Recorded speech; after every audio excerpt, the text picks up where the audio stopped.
superstar. He is an absolute superstar, Tom Mitchell. Cripps at the back. Cripps is too good. Nil, yes! Oh, how good was that?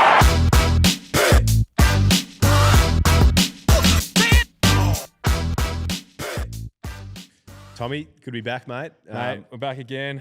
Yeah, huge game on the weekend. Why don't we start there? Because how you feeling? Mate, it was a crazy game. Like, obviously, a big milestone for Pendles, and as you know, Carlton Collingwood games are always great to be involved in. But mate, it was a great contest, to be honest. Felt like that out there. Felt like both teams had momentum at different stages, which is pretty consistent now in the AFL world. But I know it's like, as tough as it was, it's probably one of the coolest moments I've had in the footy field when the siren went and Gov had the ball, because he sort of took the mark and there's 15 seconds left, which you don't know in the time. Then the siren went, so that moment actually extended probably for about a minute. Would have felt like ages out there. Yeah, I was sort of like, I was trying to enjoy that moment. I saw you smiling. Yeah, it was sort of weird one. I was like, I was looking around, I was like, 90,000 here. It's pretty much dead quiet. You got crazy. Every player just sitting there like not knowing what's going on. So I'd try to go behind the kick and you got to go. You know, what do they call it? You got the behind the I goal to see if it went just through. to say, yeah. And it's funny because like at the start of the game, I said, all right, one person's going to have that kick. I would have picked Gov. Like, I was going to ask you that because he's got a lethal boot on him. Yeah, he's like got, it would almost be like if you had someone in that position, you would have given it to him. Yeah, like he's got a beautiful kick, and it was just a cool moment. Like, it's obviously, I remember in my mind, I was thinking, oh, this is going to be one of the best moments I'm going to have in my career, or it's going to suck. And you thought that in the moment when he was kicking it? Oh, it's like, because like it's either like, you know, it's a great win, or it's like there's no either way. So you got all the players sitting there watching. It was just cool. All the supporters the same. Like, everyone's just sitting there. Yeah. But I can, like, we chat about after the game, but like I know that man in the arena quote. Have you ever read that? Yeah. You love that one. Yeah. It is so true. Yeah. Because like I can, like, in Gov's position, like, it's obviously a tough end for him, but like what we do, like, you put yourselves in vulnerable positions, either be the hero or be judged either way. Yeah, at least you're giving it a crack though. Yeah, and he's had one of those moments before against the Pies before where he's hit it. Yeah. And it's to win the game for him. So I think it just summed it up. It's like, you know, we love what we do, but it's in that moment you can sort of see that, you know, got the courage to actually put yourself in that moment, actually want that moment. So well, every athlete, you know, goes through success and failure. Like even the top guys, like you look at the sort of your Michael Jordan, LeBron James type guys and everything they've achieved, but they've also had these extreme failures as well that almost propel them to that level. And that's an example with Gov where, like you said, he's done it before. He's had this failure, but he'll probably be in a situation again and he'll do it again. Yeah, and if we had that moment again, I'd love to for him to have the ball in his hands again. Like I'd back him in. Like I'd always back him in. So have you ever had a moment like that in a game, or I'm trying to juniors think. or anything? Not like after the siren. I've had a few like big kicks late in quarters. Yeah. Normally just look for the 15-metre dart, just pass it off, pass off the responsibility. What about yourself? Have you had any I've never had a kick goals? after the siren. Yeah. You kick some big goals late, but never to win the game, which is, I feel like everyone sort of dreams of moments like that. I know. It doesn't happen often. Nah, it's not. I've been the other way with Nunes. You kick the goal against Freo. Oh, so that was talk to us about that. Yeah, because so the same sort of thing, like you compare emotions pre and post. And that's like that was the toughest kick. Did you even go all the year for that? No, he comes second, I'm pretty sure. Oh. Yeah. But that was like, you know, from the junction. That's unbelievable. The suspense. I don't know. Have you ever been in a game though where it's sort of been decided? I played for the Swans once when I think it was Lloyd from Richmond kicked one after the siren. Yeah. Yeah. It's like there's nothing you can do. Nah. Like it's out of your hands. But so it was a cool moment, and also like obviously Pendles. You know, it's when you compete against them, you love, you know, competing against one of the best players of all time. But also you sit back and you sort of see a guy that's dedicated his sort of life to his career, and in a way, probably for guys our age, he's sort of opened up a new avenue that how long you can play for. Oh, he's probably the epitome of it, isn't he? Like you keep talking about these days about the longevity of our careers and how long it could be. Like he's living it. Like he's 36, still playing good footy. Yeah, I think like we're like AFL's starting to catch up to the rest of the other sports. Like I feel like basketball now, LeBron, soccer, Messi and Ronaldo, like all these guys, their prime's been extended where for so long AFL's been like you hit 30, you're starting to get old. But I feel like it's sort of now a lot of guys are playing really good footy at 33 to 35. So hopefully we can hang on for a bit longer, Tommy. Mate, I'd love to. But talk to us about Pendles, like the player, because you guys, for people that don't know, you match up on each other a lot. Like he always sort of goes to you at stoppage, and he's pretty good at what he does. Like he's obviously been known for his evasiveness, his time in traffic, but even his stoppage craft and the way he can like tangle up without sort of giving a free. He's so smart, Yeah. and he is strong as well. Like, how have you found the one-on-one battle with him? Yeah, we've had a lot of battles over a lot Yeah. of years. Even when I was younger, I was matched up on him when he was in his prime. So it's always been good fun. And you're similar sizes. Like, you saw the bigger mids. Yeah, like he's just smart. You can tell like every time we verse each other, there's a few new tricks where you learn from the previous encounter you play on each other. Because if you beat him or you get beaten, you use that as like a lesson. But he's very good at tangling. That's for sure. But he's like, there's all different players when you play sort of inside mid. Like there's obviously you get classed inside mid, but there's more first possession players. There's more sort of shape players. There's more guys that try and negate. Yeah. So he's got a good balance where he's probably more of that secondary receive guy. Like for you guys, Nick's probably go to a lot of the time. He sort of balances off that, tries to negate, but then he's really good on that shape and be creative on the outside.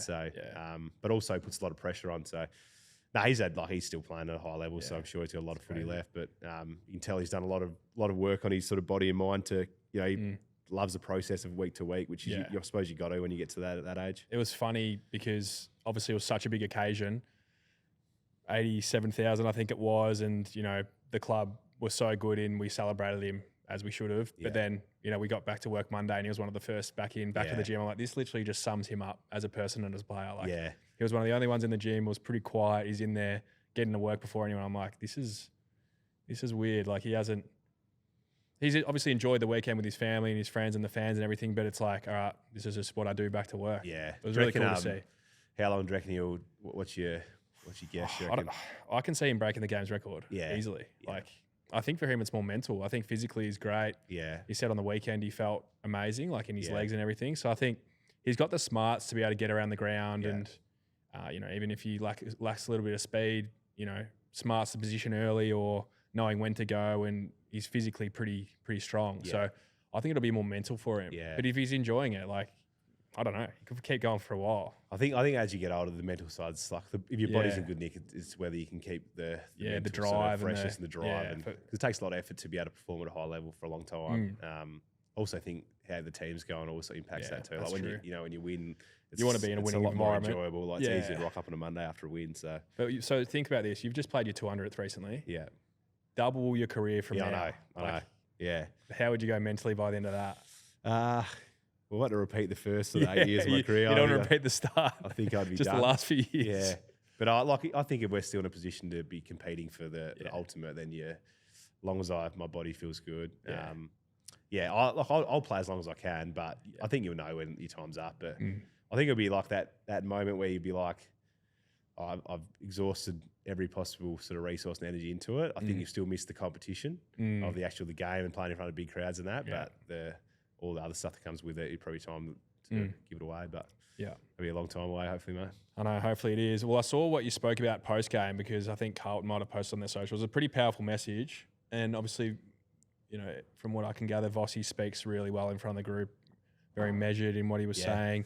You as well as the captain spoke up and said a few things, win together, lose together. I really liked that. But how important is it to you for the way you lead throughout those times? Because we've all been through those heartbreaking losses and they can be quite deflating. But what's your mindset in sort of changing the psyche of the group to bounce into the next game? Because there's a big end to the season coming up. Yeah, well, we're lucky we had a good patch at the start of the year. So although we've had a little dip, we're still in a position where we can, have a big say on the year. So taking the emotion out of it, which is hard sometimes when it's sort of the high emotion of wins and losses. But it's more just keeping the guys together.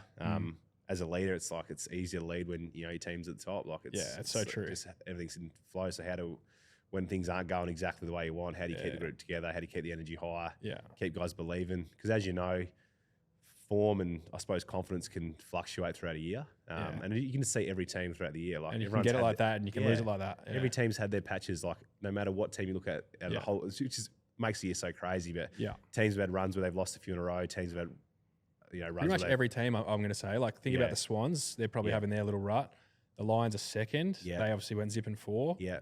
Geelong, I reckon, had a patch winning and losing. Yeah. We've had it. You've had it. It's crazy. Have you got a mate who's always bragging about their latest NBA same-game multi-wins but never seem to have the good mail for yourself? Well, get them to jump on BuddyBet where the spoils can be shared.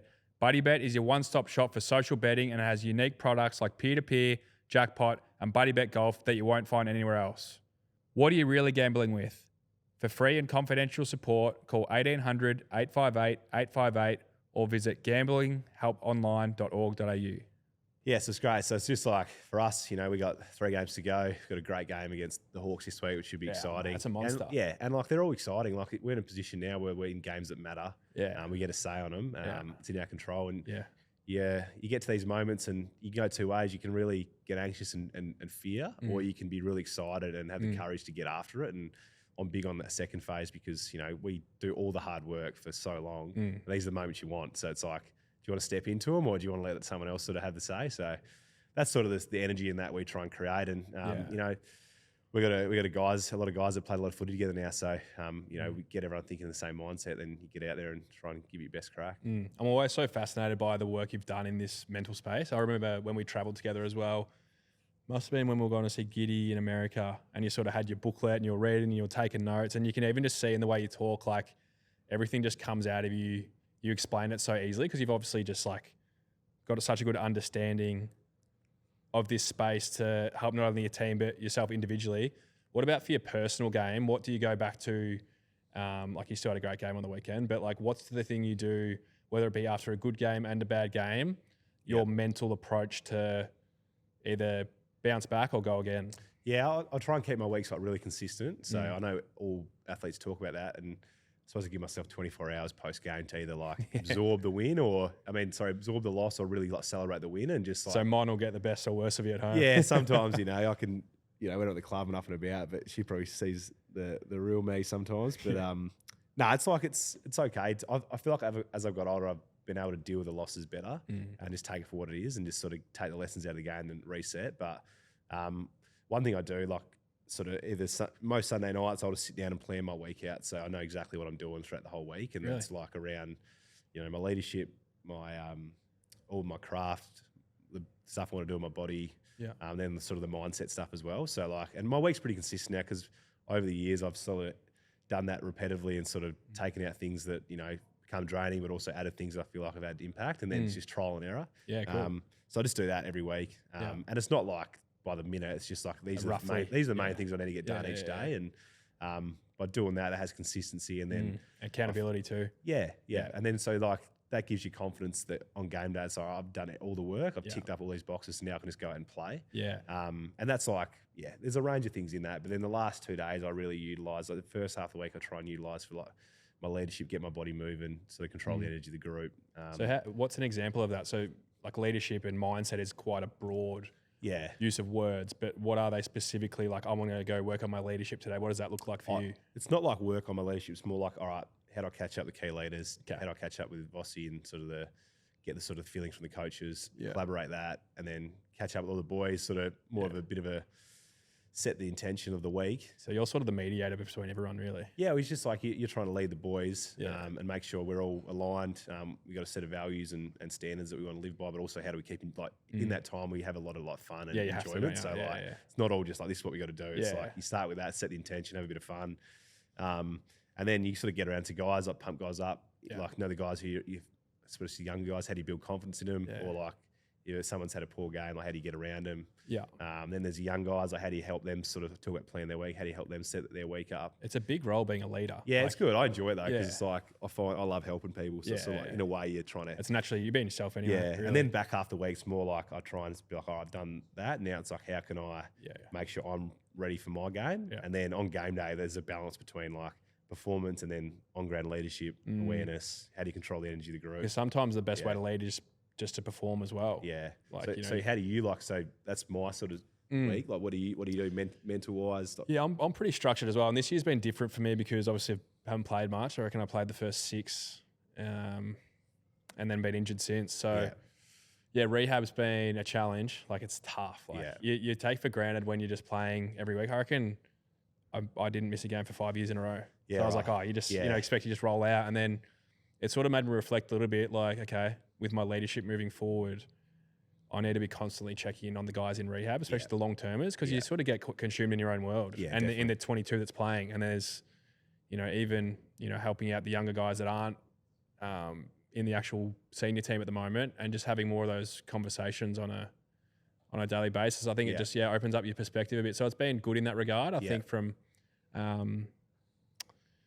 I think from just broadening your perspective of not being so, I guess, locked in on your personal preparation. And how do you go, like, say you had 5 years, the fantasy pig, you're just getting 40 piece every week. Yeah. And then you say you got a year like this where it's like you challenge you with injuries and stuff, like, because it's a change mentally, isn't it? Where you know every week you're going out, like, know exactly I'm going to have a big game. Yeah. It's like I'm fighting my rehab here and that. Like, I know you've had some challenges with foot, appendix. Yeah. Like, so have you navigated through that? So it's been, so the foot, I reckon I had that in the pre-season. I sort of pushed through it a little bit. Yeah. Probably I should have nipped it in the bud a bit earlier, but at the same time, the season's approaching. You're like, I want to get going here. And then the appendix, I sort of had an episode earlier in the year where it flared up, and then same thing. If I got the surgery, it puts you out for a month. So I was like, I'll just hold that off, get the antibiotics in. And so I've had the surgery for that now. So, it's a year over for me. But I look at it as though like it's still been a really good year of growth. Like I've actually for the first time in my life, and I've sort of leaned on you a little bit in the past, but I'm still happy in life regardless of playing footy or not and playing good footy. So weirdly, it's like I haven't enjoyed it, but because you thrive and you enjoy the pressure of playing every week because that's what you live off. Yeah. A part of it, like the first few weeks, I'm like, actually having a little reset was all right. But I think managing to find things, whether it be ball magnets with you boys, did a bit of media, done a few Carlton games this year, giving Crippa a few votes in the media, gave you a few threes, doing a bit of coaching at Carey Grammar. Yeah. So like finding other passions, like, when you come through the rankings early days and they're always like, make sure you have things on the outside that you enjoy. I'd never really listened to that. I was like, nah, I'm footy. Like I'm locked in. I want to get. Which a lot of guys do. Yeah. Like, I want to squeeze the lemon, get as much out of it as I can. And then this year I finally am enjoying things outside of footy and I'm happy in life, even though I haven't been playing. So I would say it's been a big step in terms of just personal growth. It's funny you say that because I reckon the biggest thing, like exactly what you hear when you're younger, like you need things outside of footy and like it's hard because like we're living our dream now. Yeah. We're not searching for a dream, but then because it's like a finite career, you got to find something else. But saying like you find happiness not playing footy just shows you that like you've actually worked it out a little bit. Yeah, no, it's probably the biggest trait with athletes. Like when because we love the competition, we love the process getting better. And then all of a sudden that's taken away from you. Like that's all I've done for 20 years or 15 years. Like what's next? Because you always in the back of your mind think, have I done enough? Yeah. Or should I be doing more? It's always the game you're playing with yourself. Yeah, it's the arm wrestle. What about with you with having Coda? Like has that changed? Like, because obviously what's happening in your life is more important than footy. Yeah. We know that and we've sort of experienced that in what we've learnt across our journeys. But how have you experienced it having her in your life for your first year of footy? Like, if you had a bad game, has it been easier because you've got the family? It's probably helped my footy, to be honest, with like not knowing. I was probably like, it's probably that feeling of like anxious and nervous when like Mon was pregnant because it's like it's a whole new world that you're about to live. And you won't be able to do your extra ground balls. Yeah, you don't know what's about to come. And then like you hear everyone saying, oh, you're not, bank your sleep because you're not going to be sleeping. So I was like, geez, I'm going to be in a world of hurt here. But it's been great. Like I've probably it's probably helped me more than I thought it would, and I love being at home now. Like I love getting home and giving her the nighttime feed and things like that. Just like little basic stuff. Like it would take your mind completely away from footy, wouldn't it? Yeah, just because like when you're out in the pub, everything's full on now. Like especially when you're in Melbourne, so you sort of go home and it's just a time just to decompress and spend time. Force you to just be off your phone and be with her. So good. It's been good fun. Like the first month was always tricky because it's a shock to the system, but sleep would have been knocked around a bit. Yeah, you love your Mon's done the heavy lifting. Big Rick loves his 8 hours. Yeah, I do love my 8 hours. I was at 8 to 9, sometimes 10. Mon's getting 2, 3. Yeah. So Mon's aged about 20 years, but I'm bright. You're fresh and young at least. I've taken bugger all the brunt, but it's been great, mate. So she's been huge, Mon, for that front. But she's a happy little kid. She's been sleeping really well, so it's been good fun. She must have your genes then. What about one of your biggest supporters? So you spoke about Mon off field within the footy club, Andrew Russell, who we both know quite well. And I saw the post you just did about him. Do you want to talk a little bit about that, and then I'll sort of touch on him as well because he's had a huge impact on my career. Yeah, we're lucky in footy, and we talk about great people you meet, mentors, friends, and.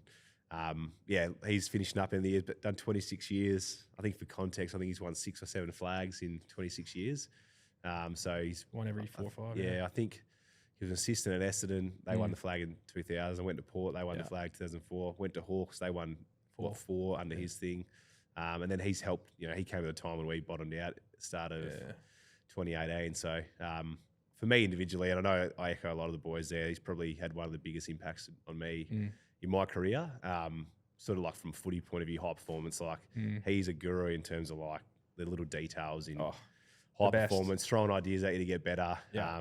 And he's just always wanting the best out of you. And then from a leadership point of view, he's very good in that space in terms of throwing ideas. And so from a footy and a leadership point of view, he's probably had I'd say up there with the biggest impact in my career. And he's just a great mentor, but also become really good mates with him now, and as well as his family. He's got a great family, so I know he'll do some great other things in some other areas. And had a good chat with him yesterday. And he's pretty keen to, he's been in the system 26 years. It's a long time, isn't it? Yeah, so he's sort of keen to sort of have a crack at something else. He's loves the middle distance sort of area and stuff. He's a good runner. So his son Finn's pretty good at it too. Yeah, he's in the US at the moment. Is so, he? Yeah. Yeah. What about with you? Because I know you were a big rat when he first come to Carlton. I was flat because obviously I was at Hawthorn when he left. Yeah. And he obviously went to Carlton. And I remember we're chatting to you and being like, you don't know how good you've got this, like with him coming to you. Like, same as you. Like, just like there's the physical performance part where I